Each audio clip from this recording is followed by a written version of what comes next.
Welcome back to the Old Bull Young Calf Boston Sports Respect Podcast. your We got elders. the Young Calf here on time. The Old Bull showed up late, so of course we had to do a quick rundown and prep, and then we are calling into the bullpen for some hockey takes. We got to dig deep for hockey. We've had Jeff Unknown on. Now we're having my buddy Andrew on. Andrew is I think, probably the person I know that watches the most hockey out of anybody.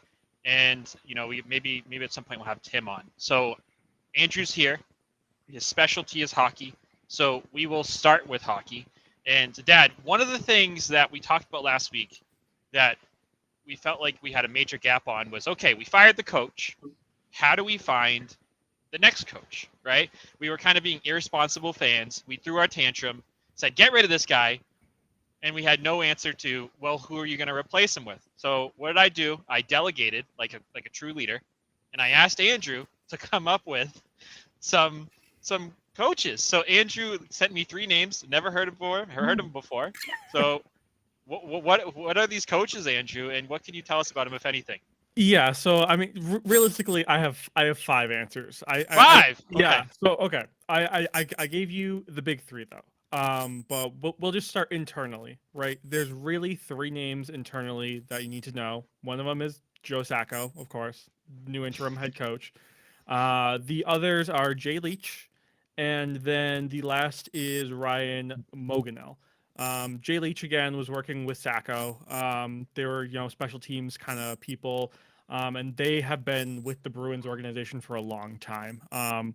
Both I think actually left at one point and came back. So these are people that I think the front office trusts, and we may be seeing, long term in the future. And the last one, Moungal, is actually the head coach for the Providence Bruins. So he's worked with a lot of the players before. Like just bringing Justin Brazeau up, helping Patra get back in line when he needs to, Lorai, etc. So he's worked with the players as well. So those are the 3 names internally, but Real quick, Yep, before you move before. on past those 3, I can tell you probably just gave the Old Bull an aneurysm because you mentioned internal coaching hires. Yep. So Dad, number 1, have you even heard of those 2 second guys, right? And how do you feel about those 3 guys? Andrew, did you have more information on those 3 before you moved on? I mean, like I mentioned, Sacco and Leach were special teams kind of guys, and then Moungal, I Special think, teams is great.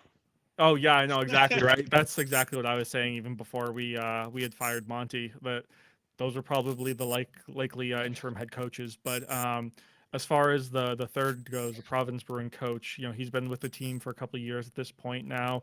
The Providence Bruins have done decent enough. I mean, with what they're given as far as drafting goes and everything. So it could go either way, but he's performed well with what the front office has given him. But Okay. go right ahead. Go ahead, Dad. What do you got? Okay, so for the baby bear, I want you very carefully, nice straight line, back up the garbage truck. Make sure you hook up the dumpster, okay, nice and thoroughly. Lift it up and dump that garbage into the trash incinerator. I want nothing to do with any internal Bruins. I'm sorry, they've been brainwashed. It's even worse if they've been with that organization too long. And Baby Bear, for all I know, I could be wrong here. I could be wrong, and one of those guys can step in and do a great job. But, again, to keep beating a dead horse, to me, their problems going back many years now has always been scoring. They can't score in the playoffs. And I just don't want anybody who's been, where Don Sweeney and Neely and Montgomery have even going back to their previous coach. I don't want any of those guys who have had their fingerprints on these employees. I just don't want them. We need a new change. We need to dump some players. For all I know, they could bring in one of those guys you said, Baby Bear, and the old bull would be eating some serious crow.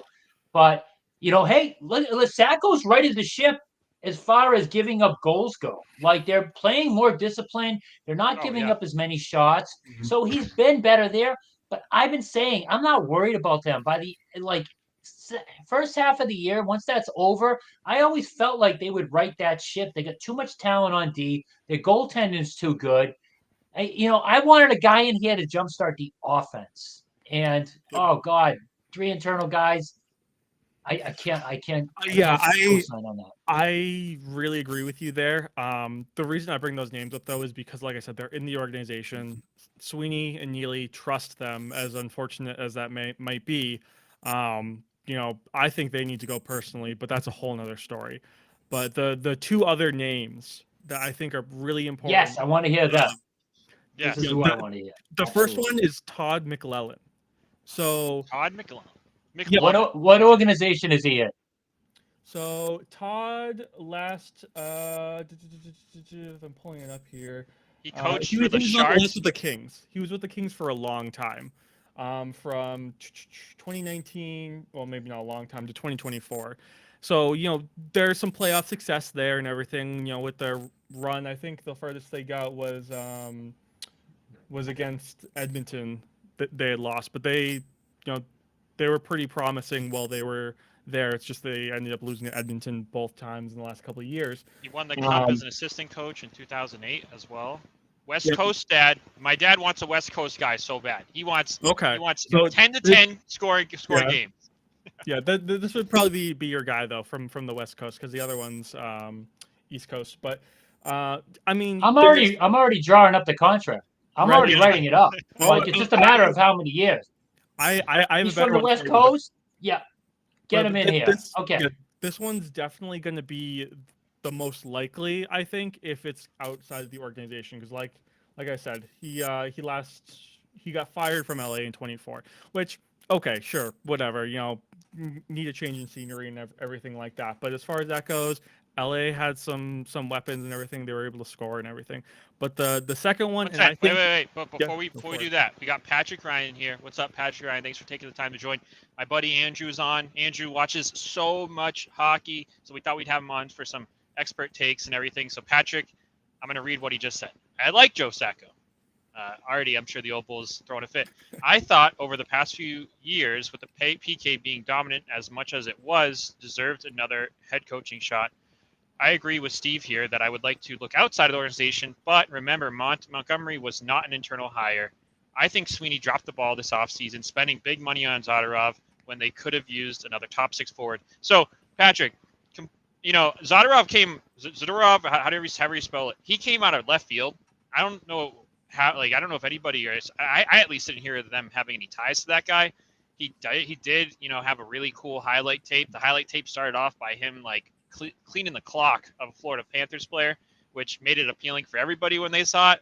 But in hindsight, it's looking really sketchy. I don't know how his penalty numbers have went since the he's amount number the 2 coach. now. He's number 2. I don't know. Hockey doesn't have great analytics and timelines. It'd be great to know how many penalties he's had since Monty is left, and that's something I should have probably looked at before this podcast. But he takes a ton of penalties, and he's trying to be, I think, that tough guy heart of the team. So before we move on to that second coach, any thoughts on what Patrick Ryan said, Dad? Yeah, it's I fell for the cheese too, Patrick, with Zadorov. That that highlight reel of him lighting people up was awesome. His scouting on him was supposed to be a meaner Carlo, like a meaner, steadier Carlo, and he's just been a huge disappointment. And that cap number is no joke. It's not debilitating. It's not 10 million a year or plus, but it's still pretty bad. I believe it's 6 million a year. So, God, right now he's untradeable. Supposedly there was a rumor Vancouver would take him back. Yeah. Holy monkey crap! Like, are you kidding me? Like, Trade. I'll call him. Somebody get me the phone number for Vancouver, just because I don't think I just don't think he's necessary. I think we have enough defensive blocks in the organization. It's all about scoring. But yeah, you're right. Montgomery was an outside guy, and you know what? The Bruins were really scoring his first year. If you remember, they kind of threw caution to the wind. They were giving up more goals than usual, but that year they set up records for all total points, and their goals a game was, I think it was around 4.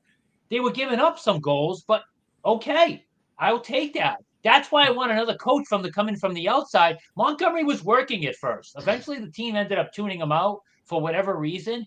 But, again, got to button it up. Got to button up the D. Can't allow goals. Got to make our players scared of turning the puck over, not getting back on D and all that crap. And next thing you know, everyone's handcuffed. And they're sending down talented young guys because they made a mistake here and there. So, I mean, yeah, I just want an outside guy. I appreciate you, Patrick, coming in. Haven't seen you in a bit. Thanks for coming in, tuning in, sharing your thoughts. So we had the guy named Todd McClellan, coach for the Kings for many years. What's the next guy, Andrew? So this is who I would like to come into the org personally, but it's unlikely. He hasn't technically retired, but it's Jared Gallant is his name. He was the head coach for the New York Rangers last. And he was only there for 2 years. He was 21 to the 22 season and 22 to 23. So he didn't coach last year. But again, obviously there was great success there. The finish was second in the Metro and third in the Metro. So not bad by any means. You know, he handed off a great team that, you know, lost to the Panthers in the Eastern Conference Finals. So you know he has talent at the very least to be able to, he can coach a do that. team. And even before that, he was on the Vegas Golden Knights, who again, playoff contender teams. And Handed before a that, cup team to what Cassidy on a silver platter. Exactly, yeah. So you know, great record there and everything, and those are all relatively strong teams, you know, good defense, but can really pack a punch on offense too. So that they kind of fit the Bruins style already as well. So he would really work with that team. But again, it's what do you have to offer him to really get him to come onto the org is the problem there. I like that suggestion. Absolutely, Baby Bear. Do we have any numbers on where the Rangers were in scoring those 2 years? I mean, they do have more offensive talent than us, but I'd like to see if it's significantly, higher than where we are now. Because I'd be on board for that too. Let me draw up the damn contract and just figure out the dollar amount in the years. Just get somebody in here. Again, we're just going to be safe and lazy and just go with Joe Sacco for the rest of the year and see how it goes. Let's just throw another year away as Marchand gets another year older. Let's just throw another year away. He's going to be even worse next year. And we don't already have a lot of high-end talent as it is, So, God, I just hate this approach. No one's aggressive. The only aggressive organization in this city right now is the Celtics. That's it. Brad Stevens, the assassin in the suit, that killer. Someone becomes available that can upgrade the roster, he just does it. Period. Yep. He's the only one that's like a sniper trying to pick off championships. The Red Sox, ultra conservative. The Patriots, ultra conservative. And here comes the Bruins once again. Well, Joe Sacco's done a pretty good job. Blah, blah, blah. No, get him out of there. There's been 2 games out of the last 3 the Bruins have scored 6 goals, right? People are getting geeked up about that. It was against the Canadiens and the Islanders. The Canadiens have the third least amount of the most goals given up in the league. The Bruins got 1 goal against Pittsburgh the other day. Pittsburgh has given up the most goals in the entire league. Okay? And then Vancouver, in the middle of the pack, they get shut out. The Bruins get shut out by Vancouver. Things are not fixed on the offensive end. They will not be without getting some players out of here, getting some new players in here, and getting a damn change in philosophy on offense with a new coach. Yeah, so, I understand you mentioned people are getting geeked up, and the talent that the teams they're playing aren't great, but there's plenty of good reason to, since it looks like we hadn't scored more than 3 goals. No, we hadn't scored more than 3 regulation goals since October 16th. And that's absolutely insane. And then you saw the other stat, I'm sure everybody did, that we think we scored 1 or 2 third period goals at home all season. And last night we had we had 2 against last night we had 2 against the Canadiens. Of course we kind of pissed away the Pittsburgh Penguins ones. The Canadian record is awful this year. These are bad teams, but we scored 6 goals, right? How many goals do you want to see before you say that was still a freaking ton of goals, right? So whether they're a bad team or not, if you go out and you put up 6 goals on them, I'm pretty happy with that. You can't expect 12, okay? So overall, that Canadiens game, I think, kind of highlights what they're just trying right now, and they're kind of just going back to basics, right? We saw as soon as Sacco came, whether it was because the players wanted Monty out, or the firing of him lit a fire under their butts. They're finally giving us 60 minutes of effort, And that's what we needed for so long. We got a period, maybe two out of them, out of the Bruins before they were just skating around doing nothing Okay. and just completely giving up the entire game. Uh, Before Sacco came, I think we had like the worst scoring record in the third. We had got like 2 or 3 goals for the entirety of Monty was there in the third period. It was absolutely mind blowing. Yep. So now that we're back there, we're finally able to give an effort. We're seeing some of these shots finally go in, and it's just looked like a completely different team. Luckily, we still got a long way to go, but it's there at least. All right, so we're 16 minutes into the Bruins segment. We got probably 12 more minutes until Celtics tip off. One other question I posed to Andrew, being somebody that's watched all the games this season for the most part, what is the biggest difference post Monty, would you say? And did you already kind of allude to your answer just there? Yeah, I mean, honestly, that's the biggest thing is just the effort level there. Being able to give the whole game now is gonna keep them in that playoff spot at the minimum. We have the talent there to be able to produce and stop other teams from really getting a huge lead on us. So any game realistically should be winnable with the core that we have. It's just a matter of can we push it over that edge. Yeah, and Jeff mentions I think one of the things that worries is the amount of late in the period goals. You almost never feel safe. I don't feel safe until the zeros on that freaking clock with this team. And I mean, would you guys say that is a personnel issue or a coaching issue? Because it seems like it's still happening. I feel like it has to be coaching because it's, who you have on the ice in that crucial last minute of the period. If you're winning, it should be the best defensive, forwards, center, defenseman you have. That's all there is. You don't score a goal in the last minute. That's fine. You just don't want to give one up when you're winning, or if you're in a tie game. I don't mind giving up last minute goals at the end of periods if we're losing. Right? You lose it. You're down. You try to get a goal at the end of the period to gain momentum. You're not going to necessarily do that with all your defensive minded players out there. So it's all about coaching. And this team, again, they're leading the other day. And sure enough, they just cough up yet another goal at the end of the period. A lot of times they're at the end of the game. And, again, this is a branch of Montgomery. Here's Sacco. Again, just fresh eyes. And, the Baby Bear's right. They're giving effort now. That's what's kind of stabilized them a little bit. It's a long grind, the NHL season. Oh, You yeah. shouldn't they have enough talent where they shouldn't have to play every game like it's a playoff game in the regular season. Because we've seen them do that, right? For many years, get the Vezina trophy, get the President Trophy, get one of the top seeds. And what happens every time the playoffs come around, like we always say, they look cashed. They look tired. They have enough talent. They should be able to, some nights, kind of coast a little bit and win. Because I tell you what, if they're going to have to give max effort like they have just to squeak into the playoffs, I mean, good luck with that by the time you get there, having any gas in the tank. Yeah, I mean, Marchand's down like 45 seconds on average from last year. I mean, his time on ice per game. Pastrnak's down about 20 or 30 seconds. Would still like to see that dip a bit lower, especially considering Marchand's age. Yeah. But, yeah. I mean, it's not like we have any young guys that we could bring up or anything that could, plug into the lineup and see what they could do. So, Matt Poitras, I've been checking on him down in Providence. He's not popping off the screen. I don't know if that's indicative of the talent around him or what. I don't want to dive in that too much, but we got a question from Jeff. Should we completely clean house and maybe have a GM change? Would you just kitchen sink, Dad, just all the way to the studs, rip everything out except ownership?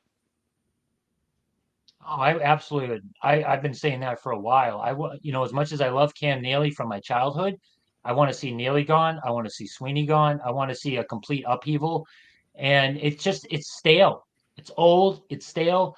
And, you're not going to get any change unless you shake some stuff up. And, again, to beat a dead horse, I'm going to say this again.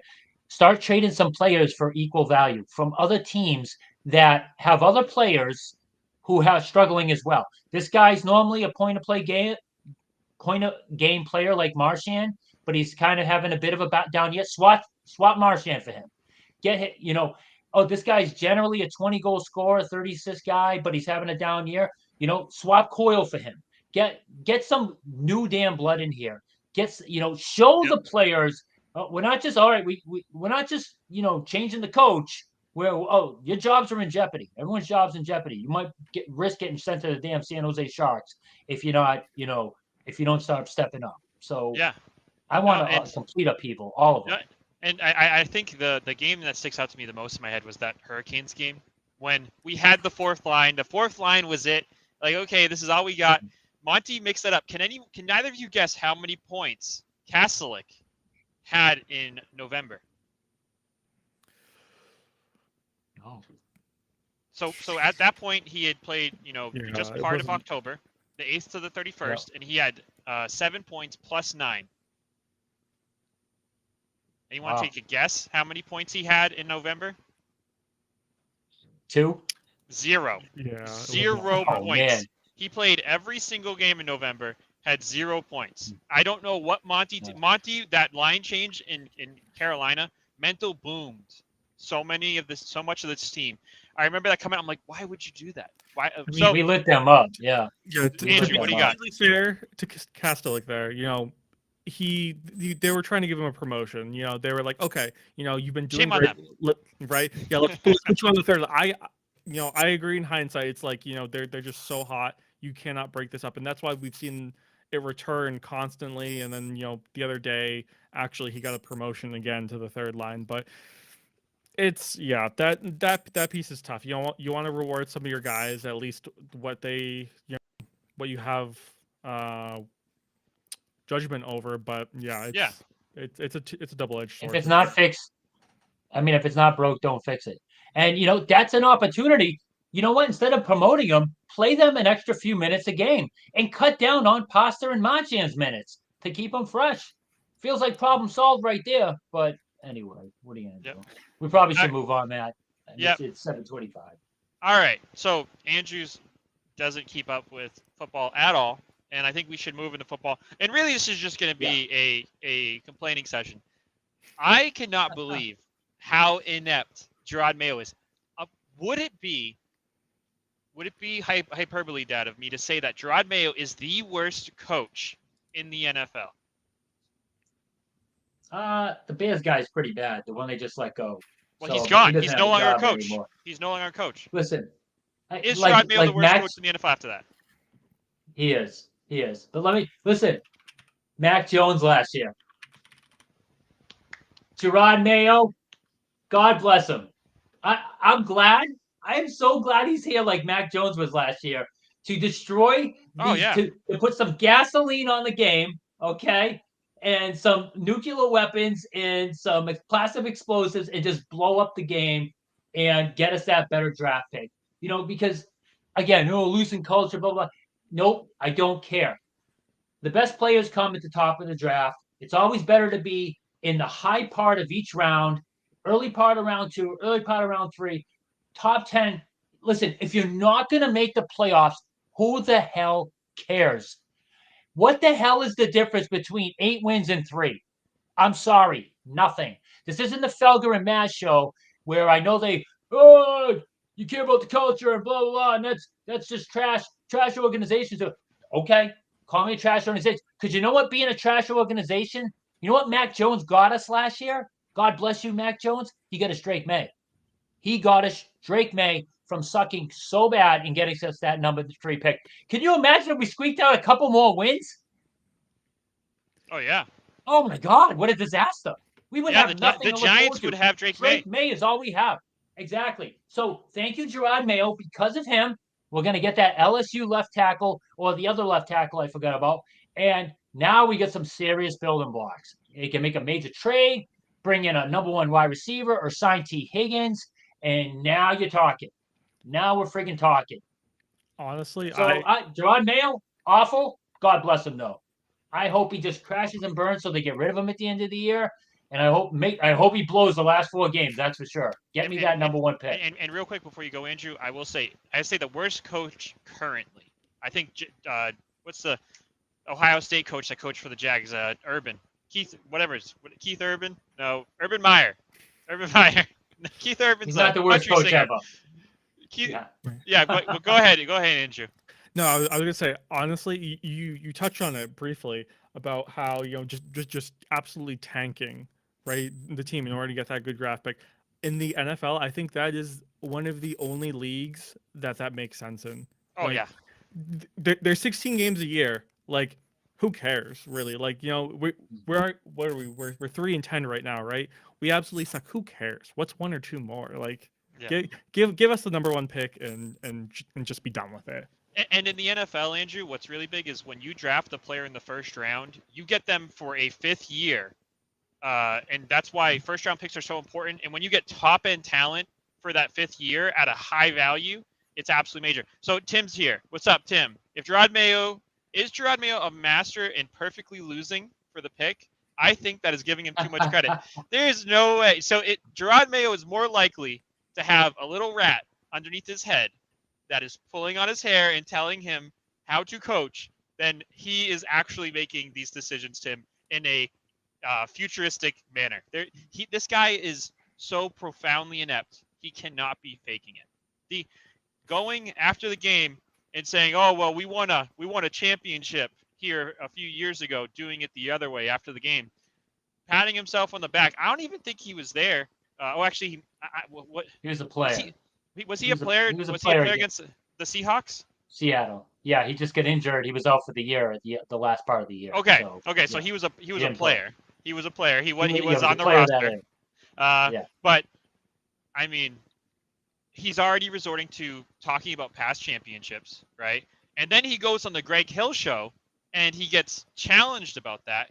And he says, "Yes, I should not have said that." And then he said, that just blew your mind. I just admitted I was wrong. I just see smoke coming out of your ears. That blew It was one of the most cringe responses ever. Gerard Mayo sucks so bad. Jeff Unknown. Here we go. Bringing up our ex-girlfriend that we shipped to him. That's now his ex-girlfriend. Matt Patricia was possibly my least favorite coach of all time. No offense meant to him. No, you could be offensive to Matt Patricia. Matt Patricia's a loser, and I can't stand him. And there's plenty of reasons to not like him. So, and actually, did you guys know Matt Patricia used to be a rocket scientist? Because they told us that about how scary is that? Yeah. No, Mayo's not the worst coach of all time, but because there's been a lot of really bad coaches, he's just not a good coach. He's just not the answer. And pride is a dangerous thing. Being a proud man's a dangerous thing, and that's going to be dangerous for Kraft because he's not going to want to admit how big of a mistake he made. Because he really doubled down after we won the first game of the year, and he was on like national syndicates bragging about, I knew Mayo was my guy 5 years ago, and look at this, now we're back. And it's like he's gonna have to eat some serious crow, and I don't think he's capable of doing it. He's too proud of a man. We're gonna have to deal with Mayo next year. We just gotta hope the pizzas are better around him. Maybe they get rid of Wolf. I don't know. I mean, if the whole band comes back, they have to spend this money, right? They can't do another offseason with $100 million where they don't spend money. I don't think they can. Like they've taken so much heat. I don't think it's possible. So even if they bring in some slightly overrated free agents next year, it's still going to be an upgrade from what we have. We just got garbage here. That's all we have. Yeah, absolutely. Yep. And Matt and I actually were talking about this early last week about just sign a couple of guys for a year or two, just get through some downtime a little bit, make some things interesting to watch. Take some flyers on some guys. Yeah. So the Patriots right now, what is the cap total in the NHL? Does anybody know off the top of their head? It's like the NHL is almost 90 million. It's like 88 right now. The Patriots have $118 million in cap space next season, and I honestly cannot think of a single player on this team that's contract is up that that actually want to spend money on to bring him back. Dad, can you think of anybody who's like expiring? That I want to bring back? No. Yeah. There isn't anybody. Because, the couple of decent young players they have, they just have under control for a few more years. It's just, and I want it. I want more cap space. I don't want Duggar back next year. Godchow. Trade him if we can get more. If we can get talk about overpaid, like holy crap, overpaid again. Spending money on safeties. That money should be going to lockdown corners, cover corners. This isn't again 1985 where Ronnie Lott is an important player. We don't need hard hitting safeties. That's not the NFL anymore. They get penalized. Matter of fact, for hitting anybody too hard. It's just there's nobody. There's really nobody. The linebacker position, not great. It's just Tavai has taken a huge step back this year. Bentley, I mean, I don't know, old school linebacker. I want linebackers who can fly. Godchow, I mean, what good has he done? Yeah, we can't stop the run this year. I'm glad we gave him over $10 million for absolutely nothing. Where's Pete? But Where's Pete? Farmer, White, yeah, those are Yeah. stepping stones. That's about it. Yeah, and you Building mentioned blocks. Jeff Winone said after the mess up in Chicago, Andrew, I'm not too sure if you saw that. Mayo doesn't seem that bad. No, Mayo's really freaking bad. And Mayo actually came out and he said on a talk show host, he's like, I called my end of game management guy and named him, and we talked and we said we would do something differently. Duh. I mean, why do you have to call anybody, Gerard? Just say, oh, we would have handled that differently. He is always ready and willing to bring somebody else in the fold just in case blame gets thrown around, right? I got to add this person to the mix. When talking on the Greg Hill show, and I don't know why he goes on that show. I don't know if he's contractually obligated, but he goes on that show and he talks about how the front office didn't give him the guys he needs to actually, effectively coach this team. Just throwing guys under the bus left and right. Overall, and you know what? Let's talk about Drake May. Drake May's been awesome. Positive. And let me tell you, the old bull might have been wrong too, because originally I was kind of taking my victory lap at the beginning of the year when I said I get on my pedestal and said I wanted Jaden Daniels number one, out of all of them, and I might be wrong because Jaden Daniels, he had a good game last game, but he had come back down to earth a few games before that. Now that the league's starting to figure out him a little bit.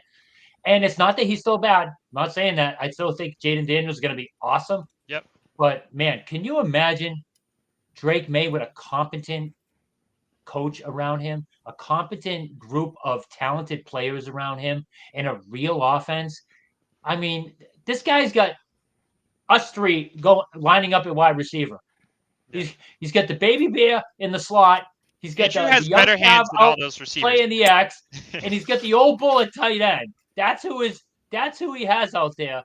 And look what he's doing. I mean, man, can you imagine him in a clean pocket, like consistently in a clean pocket with some time? Yeah. Holy cow! Can you imagine what a receiver who actually can a number one receiver who needs double teams and everyone gets open it's just God, I can't wait for the future. I cannot wait. I just hope they don't botch this offseason. This is such an important offseason to stating the obvious there. But, man, Drake May, just the balls. And teams are scared to blitz him now. Yeah. He's burning them on blitzes.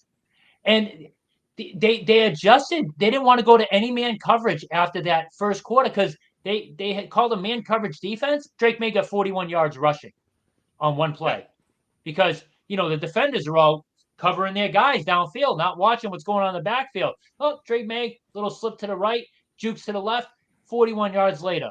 Next thing you know, they're altering their entire defensive game plan for the rest of the game and playing nothing but zone. And May picked them apart, passing the ball in the zone. This kid is an absolute game changer, which just gets some competent damn people and talent around him. Yeah, and I mean the advanced metrics just drool over this kid. I mean, when you look at like pass protection and everything, Bo Nix on the Denver Broncos are superb at protecting Bo Nix right now, and he's showing it. Bo Nix is not a better quarterback than Drake May, but he has great guys around him, especially on the offensive line. Sutton is one of his wide receivers, and that Sutton kid is really good. Number one. And they traded Judy, I think, to they don't have Judy anymore on that team. Yeah. But that's not somebody that Drake May has. He doesn't have the protection. And Jeff Unknown, Drake May is legit. Give him some weapons, and we've got a solid playoff team. He's tough as nails. He just needs someone to throw to, and he is very he is just mild mannered, and it's exactly what I needed after Mac Jones. I saw Mac Jones roll his ankle. I saw Andrew blow his ACL out and right in front of me. And he just kind of laid on the ground, was like, my knee, this hurts. Mac Jones had a face like my son when he stubs his toe, where he was just like the worst pain ever. Mac Jones was such a freaking sissy. And Drake May is tough as nails, and he has the balls to make the big throws, and he gets that ball out fast. And if you can get some wide receivers that understand basics of sitting down the zone, how many times is Demario Douglas is our best wide receiver, which he is, but how many times does he overrun the spot where he's supposed to sit down in the zone? And never mind Jalen Polk. Yeah. Jalen Polk can't figure out anything. He blew it's super easy. I think it was second down conversion, a first down conversion on 1st and 5. They pulled him right out of the game because he just doesn't know where to get to the right spot. Question: should Drake May be a pocket QB or runner? And Jeff, this is a tough thing because Drake May, since starting, leads. This is actually a crazy stat. I don't know if I could find it, but he has the highest average yards gained per rush since the year 2000. That's higher than Michael Vick. That's higher than Lamar Jackson. He's averaging 9.6 yards per rush since his first game, and he has not had very few games. I mean, at this point, he's been in there for 7 or so, 6 or 7. So, I mean, I would like him to be a pocket QB. I don't want him to get hurt. Dad, what's your take on that? Yeah, Jeff, as potent as he is running the ball, you always want him to be a pocket passer. You want that to be the backup situation. Play breaks down, there's an opening, take off. You always want that to be the case. Patrick Mahomes, as mobile as he is, that's the way he operates. Pocket passer first, play breaks down, I see an opening, I run for 8 yards on 3rd and 7.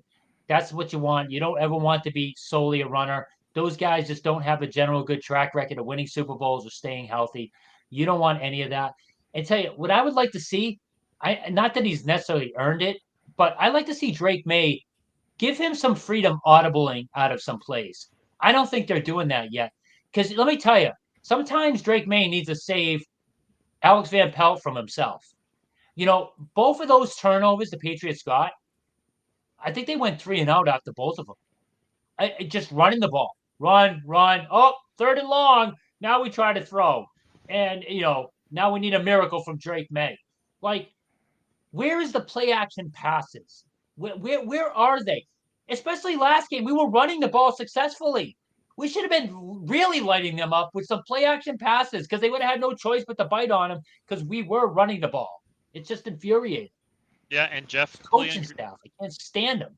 After a big hit, concussions are huge, just like in hockey. And head injuries are so serious. And this is one of the stats I wanted to share. So, which QBs excel at creating plays outside of structure? So this is when Drake May is in a spot that his coaching and the script of the play is broken down. Who is the most effective at creating? And when they create, I mean, number one, how often do they have to create? Which Drake May, of course, is at the top with Russell Wilson. And then their efficiency when they do that. And he is creating at an incredibly high rate, and he is very efficient when he's doing that. So these are just, different statistics. This one, which QBs are scheme merchants. So which ones are just, the offensive coordinator has made it so simple for them. Throw that first read. Here's a screen pass. Here's RPO. And Drake May has the least amount of those schemed for him, which I think, is in a lot of ways, a shame on the coach.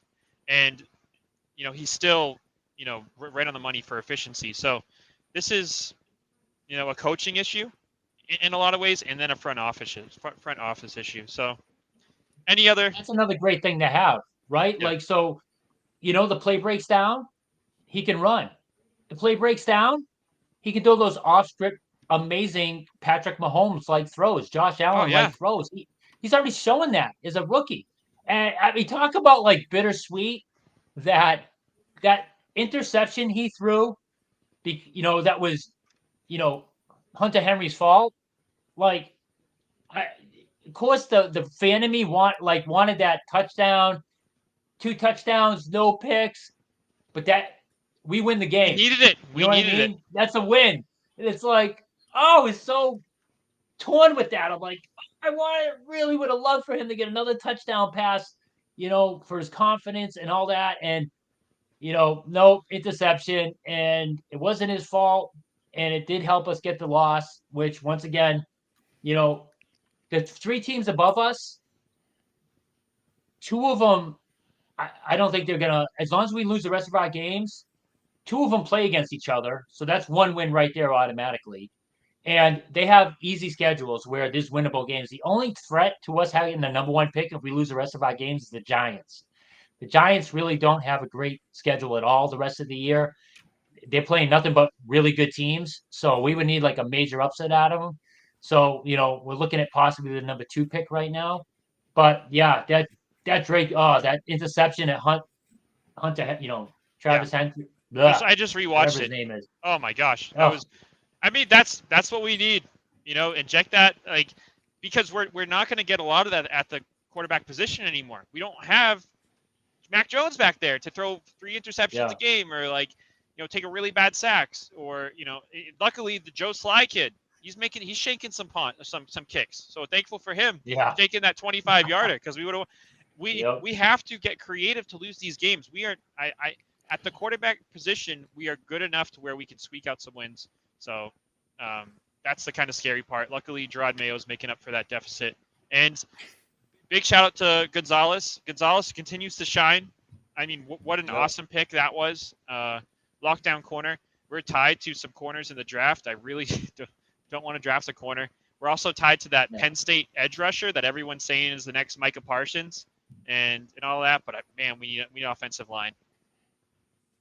And it's important we turn this around reasonably soon, because if we want guys like Drake May and Christian Gonzalez to stick around, this can't be a clown show for the next 4 years, because they will bail. They'll demand trades. They'll whatever. They won't report to camp. We'll end up getting pennies on the dollar for them. We have to turn this around for so many obvious reasons. That's another one. You want Christian Gonzalez to want to stick around, sign that second big contract. You want Drake May to stick around, sign that second big contract. We have to show them that we're going to be able to build a winner. We're going to be competing for Super Bowls in the next couple of years. And, hopefully Kraft makes some big boy decisions that gets us back on that track sooner than later. All right, it's 7:45. Haha, quote of the day: we got to get creative to lose these games. It's so true, Jeff. I'm looking for it. I'm hoping every time. I got not much else. We really don't even have to talk about the Celtics. The Celtics are doing great. We will have to do a longer shows. The problem is they keep having games on these Mondays whenever we do the podcast. Any other final thoughts, Dad? First. Hey, you don't want to touch on the Celtics at all? I mean, do you have to go? You're the one that always like, I got I got bingo at 8:00. I do not have bingo at 8:00. That's Thursday night. Get it right, okay? Okay. So, no, right. I mean, no. Let's touch on the Celtics. I mean, you guys can go if you want. I'll stay. Okay. All right. I'm down to talk about the Celtics some more. So, Andrew, you've had, I think, limited exposure to the Celtics, right? I'm trying to think of a creative way to get you involved here. For the Celtics standpoint, I guess actually as a fan, as somebody who wasn't tuning too much into the basketball last season, sure. Has your interest in this team increased in the regular season, or are you still the same? So typically how I am with sports is, up until about like New Year's, I'm paying attention, not really like super watching a lot of the games or anything like that. And then once that hits, huge amounts of interest, right? Everything gets interesting after the new year. But while I haven't watched all the games, I've probably watched half of them or so at this point. Whether they have like 22 games, so it's about 20 games now. Yeah. So at this point last season, how many do you think you've? I think I was watching like 2.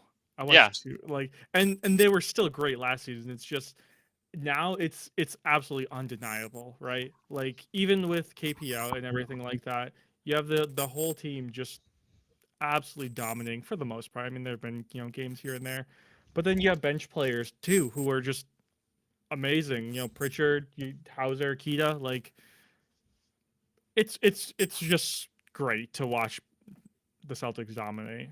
It's Yeah, It's such a likable team. There really they isn't are. anybody who's exactly, not yeah. likable. Derek White is becoming like a cult hero around Oh yeah, Boston. people at Rome. Just Yeah, a definitely. The terrific. Buffalo.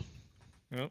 Yeah, absolutely. It's just, and they lost last night to Cleveland, and talk about just not even phased by it.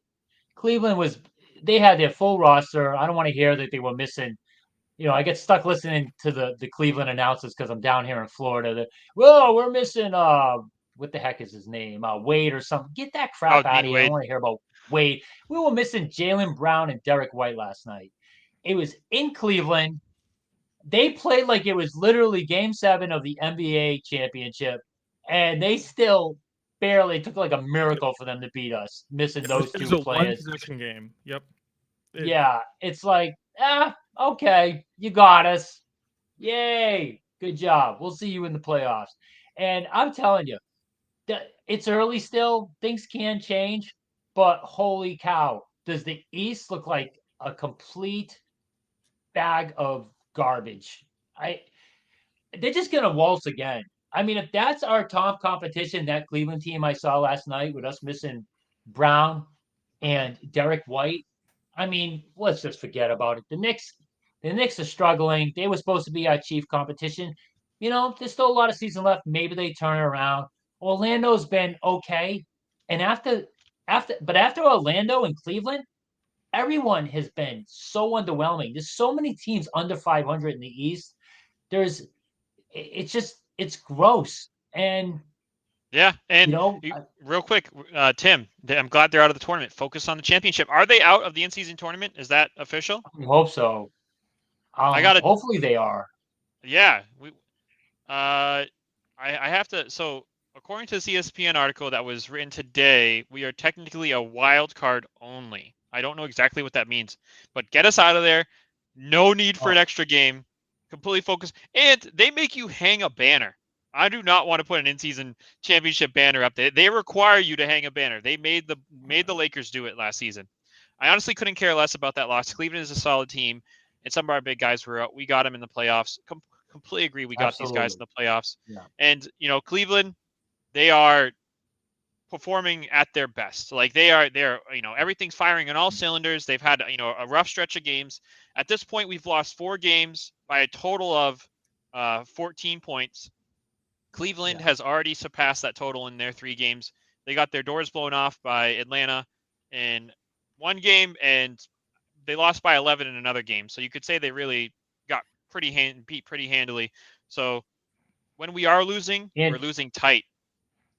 Andrew, Matt, let's make a commitment right now. Okay, we're going to form a coup. A coup. If they ever make us put up a banner for that stupid cup, we're going to do like an Ocean's 11 theme. There We're we going to go. break into TD Garden. All right, we're going to have ski masks on. It's going to be like a big heist. We're stealing that thing, and we're wiping our butts with it.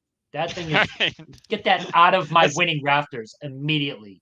only if I get to wipe my butt with it first, and then you guys can use the already wiped. Mr. Quinn, we Mr. got Mr. Quinn. Quinn. He's Love he's Mr. like Quinn. he's like the Undertaker. He's just like sits up in the coffin. I've honestly never understood this as a champion tournament. What is the actual point, Mr. Quinn? It is money. It is them trying to get a venture capitalist Saudi Arabian money into the league, and that's why with the team being sold, there's like rule changes in being talked about allowing countries to own teams. So they're trying to get some of that Saudi oil money in here, and of course it's the Emirates Cup. It's money, Mr. Quinn. Mr. Quinn. You know why you don't understand, Mr. Quinn? Because you're a winner He is a and you winner. don't believe in participation trophies. Okay? You don't believe that everyone should get a trophy. That's why you don't understand it. It's like my son said, it's a cash grab, it's money. Different. The people it There's generates real interest from, I don't I feel like they're not. I don't want to be insulting. I don't feel like they're the diehard fans. I feel like they're more like casual fans. They like the pretty court, and they love the idea that they have a shot at it. It's just not for me. I want nothing to do with it. If it makes the players play harder on the other team, I mean, Matt, remember that game against the Pacers, the Celtics were in last year? The Pacers were playing like a hockey team. They were throwing themselves all over the place, Yeah. like running into Celtics players violently into their legs. I'm like, get my team out of here. What is going on? It's just like rugby or basketball. And, to play an extra game because of it and actually try to win it, because I guess if you're going to be in the championship in Vegas, you're probably going to try hard. Again, it's more mileage on your tires. It's more gas gone. I don't want anything to do with that. Get that garbage out of my face. Yep. They're just trying to make all this fair with their fans watch the midseason games. That's really all it comes down to. They're trying to do the same thing with hockey, and we'll see how far it goes. Yeah, Jeff says I think it's still unclear why the NBA Cup is still a thing. Why did it come into existence? And he said, LMFAO, I never got a petition trophy going up, and even if I did, I would throw it out. It's all or nothing in my mind, and the championship is where it's always about. And Mr. Quinn is a Panthers fan. He is confirmed a winner, whether we like it or not. The Panthers won a cup. He is a winner, and he knows what it takes to win. I think they were trying to. What's up? What do you got for Mr. Quinn? The young bull, he will confirm. Back when the Patriots were dominating and winning every year, anytime someone tried to present me with a AFC Championship T-shirt, I couldn't tear that thing up and throw it in the garbage fast enough. Get that? No. Is it a Super Bowl championship? Then I'll wear that shirt. Is it a Super Bowl champion hat? I will wear it. AFC East champion? Yeah, I'm out of toilet paper. Can someone pass me that hat, please? Yep. I'll be honest. I'm not even fond of how the physical trophy looks. Yeah, I mean, does anybody know? Are they trying to emulate something with soccer? Andrew, you're a soccer or football kind of guy. Is there a soccer? Is like the Champions League? Is that what this would be? Kind of similar, like pool play and. Kind of, probably, yeah. I mean, it's tough to say. I don't exactly know what they're doing, but yeah, I mean, it's probably something similar to soccer, where there's a bunch of big tournaments every year for all the different leagues that all the different teams can be in. So it's possible they're trying to get closer to like the club level feel, but yeah, I'll take the Larry O'Brien trophy any day. Dad, how high would you jump off the ground if we won a in-season tournament trophy? Okay, I'm gonna start close. You tell me when to open them. How high you gonna jump? Okay, ready? Set, go. Close. Oh, okay. Close. You wouldn't. Yeah. I'd just be extra salty, knowing that it just took some tread off of our players' tires. That they probably made them a little tired. They probably maybe have a little minor injury, battling for that stupid thing. Yeah, no, I just want nothing to do with that. And you know what? The way soccer is overseas, man, the Bruins, can we get that for hockey? Because the Bruins would be champion like every damn year. It's like so anticlimactic out there. It's basically you come in first place, you win the championship. Yeah. Like, man, can we get that for the Bruins? We'll tell you what, they'd be the Patriots of hockey if we could bring that system over here. Yep. I hate looking at the Eastern Conference final banner or anything like that. If we lose in the big dance, and who cares if we made it to the end? We still lost. I'm supporting this Bruins this year for you too after Florida won the cup. We appreciate you, Mr. Quinn, taking a vacation. You're doing the opposite of the snowbird. You're coming in to stay up in the cold with us. And, but it's the same thing. Like, at no point do I want any sort of like hardware or clothing related to the, finals. And that's something my dad's always done with me. And I will definitely take a Super Bowl hat. I'll take a Super Bowl shirt. Champion. I did get a Celtics Super Bowl shirt. I officially like you, Mr. Quinn. You seem like a nice guy. He's totally different now that his team's won a championship. You can just tell he's a smiley guy. Oh yeah. Yes. But overall, now, about the are you Celtics, concerned about Holiday? Are you concerned about Holiday?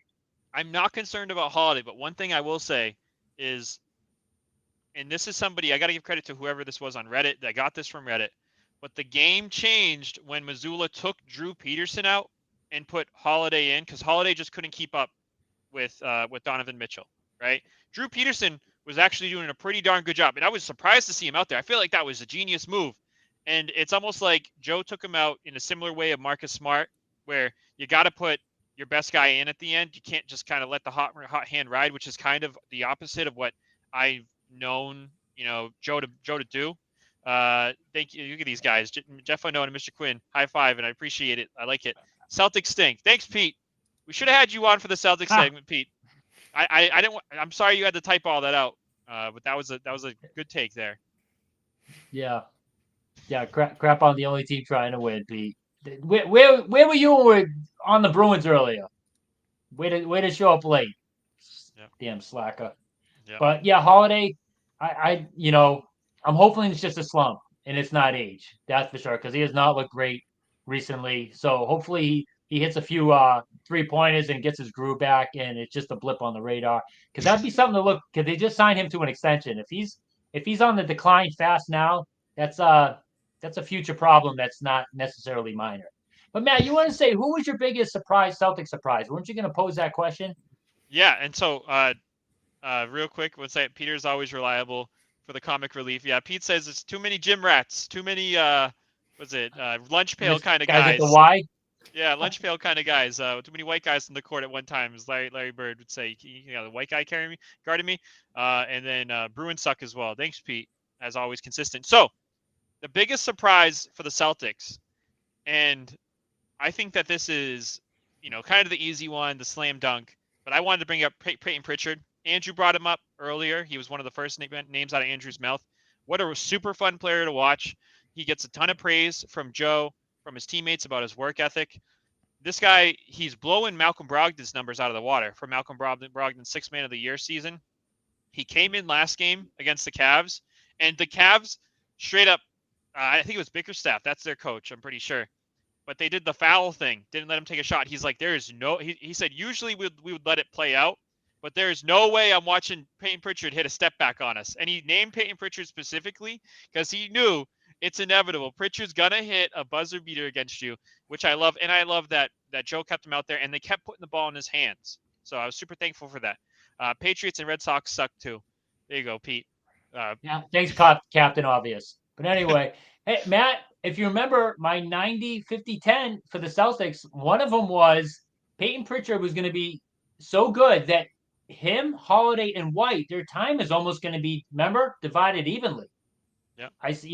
That was one of my calls. I projected Pritchard to have take another step, and man, hopefully he keeps riding that because he has been absolutely awesome. He really has, and it's a shame Cade has kind of come back down to earth because he was looking like a force too for a little while, but he's kind of been exposed his last few games, and that's why he's found himself on the bench along with the unicorn coming back. Yeah, and like you said, Holidays did have a rough November. 13 games, 29% from 3. But we have the luxury. We do not have to play this guy. Rest him. Do whatever you have to. Yeah, I don't got anything else. What we got? Anything else? Andrew, do you have anything else you want to touch on with this Boston Celtics team?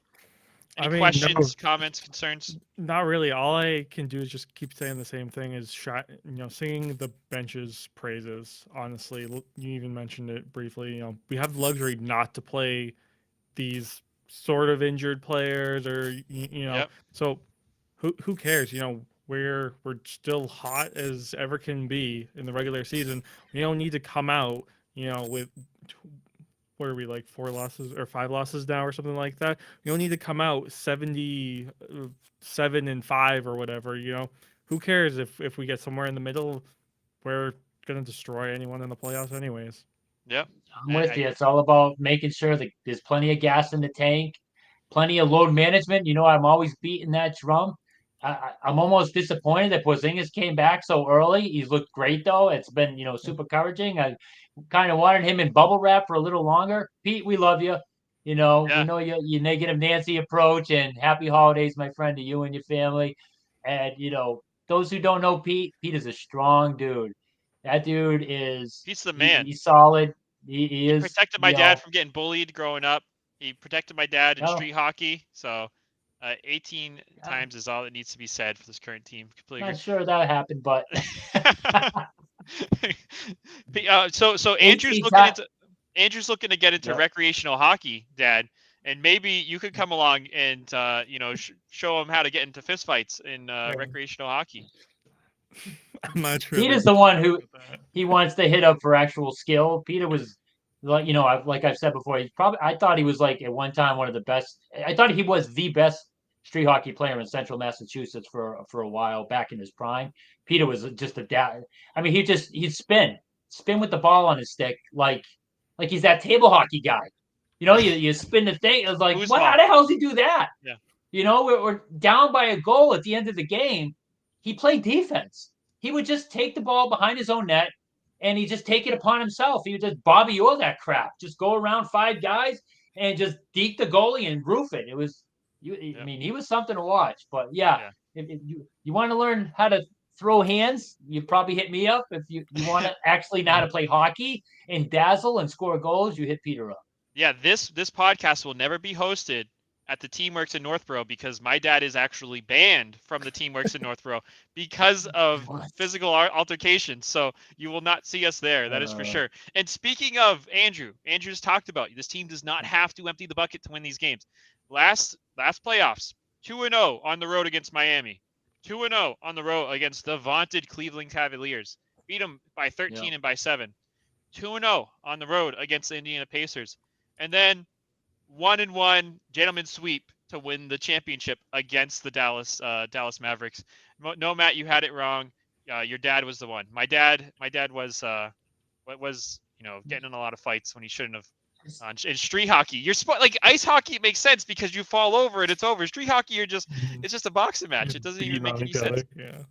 I didn't score any goals. I got up the ice and up the court and passed it to Jeff.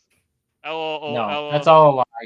Old bull got hands. That's all a lie. Peter was something to watch. As much as I hate to give that guy credit, he was something to watch. But as far as the home court for the Celtics, we're gonna get it still. Cleveland's not keeping this up all year. And listen, I've always been on the Cleveland is legit, and they're our top competition in the East. You gave me crap about that, Matt, forever, Matt. So they're legit. They're not keeping this up. They're just not. At some point, they're gonna go on a little losing streak. We're going to still have the top seed. It's just about load management, like the Baby Bear said. There's no need for it. Sit out. Man, I love when I see Brown and White out for a game. Can we start sitting Tatum here and there?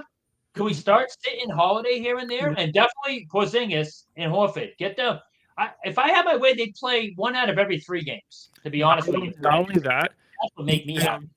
You look at Pritchard, like 2 years ago? He was decent, but he's well above where he was back then, and that's because we've been able to play our bench so often.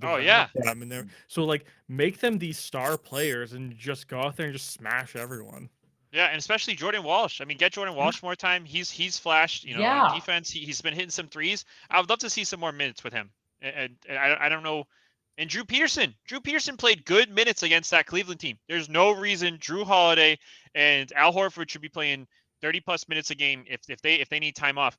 And Mr. Quinn, just fun little anecdote. My dad, you mentioned my dad got hands. So he hadn't fought in a while, and he was out with his girlfriend. He decided to fight a homeless man, punched the homeless man in the face, and then I didn't know this. And a week later, he called me from a hospital bed. He got swamp fever, super MRSA in his hand from punching a guy in Florida. So watch out. Don't. You remember that? He wasn't homeless, okay? He was with his girlfriend in his truck. He got out, he punched me, and he took a nap in the middle of the street. And that was, let me tell you, that's scary. Like, you knock somebody out unconscious, you don't know, did they hit their head? Are they, dead? So, luckily, the guy was okay. I helped him up. He just kind of humbly went back into his truck. And the punch did cut my knuckle, bad enough where it got, I was in the hospital for a week. So yeah, they couldn't figure out I thought my antibiotic. days were over at the jail. Yeah. Those old Worcester World of Sports days were awesome. He's not kidding. I'd be okay with load management as well, Old Bill. So 8:07, my son's knocking on the door. He wants to play his Fortnite. He made a guy deaf on the street hockey court. That's a story too. He couldn't hear for a couple weeks. That's scary too. I was like, oh damn. Did you do the cup on him? Is that what you did, the cup to the ear? Is that what you're talking about? No. We got our legs tangled. He fell on top of me, and while he was on top of me, he cross-checked me in the back of the head, and we both stood up, and he looked at me like, is this guy going to do something? And I did something. I just gave him basically a giant right hook, and I hit him right in the air, and couldn't hear for a couple weeks. Street hockey fights. Literally the stupidest thing ever known to man. Bad. So, So bad. a couple years ago. Get out of here, Peter. That was like 15 years ago. Get out of here. Oh, it's longer than that. Dad, you're old. You're probably like I would have been 16 years old. Yeah, maybe closer to 20 years, something like that. I don't know. 2025. Who's keeping track? Yeah. All right. People here in Florida have severe road rage, so I believe it. Most Florida native drivers are horrible. You'd swear they took up driving tests with the blindfold. Poor Mr. Quinn has to drive next to you, Dad. It's probably why he. But Mr. Quinn, I'm not getting out of my car to fight anybody in Florida because there's a very good chance they have a gun. And listen, I get some road rage too, but I'm not getting out of my car because. Pete said the guy wasn't even looking at you, Dad. The poor guy was, picking up his stick, and you just hit him. So there you go. Thanks, guys. Another awesome show. That's a lie. That's another a lie. awesome show But podcast. anyway. I wasn't trying to say he couldn't hear for a couple. I was trying to say he couldn't hear for a couple weeks. But thanks for hanging out. It was a good fun time. Thank you, Andrew, our hockey expert of the show. Pete, would love to get you on. I know Vinny's got you working hard till late in the evening, so it's tough. But thanks for jumping on, Andrew. Appreciate you. Appreciate you, Andrew. You're the man.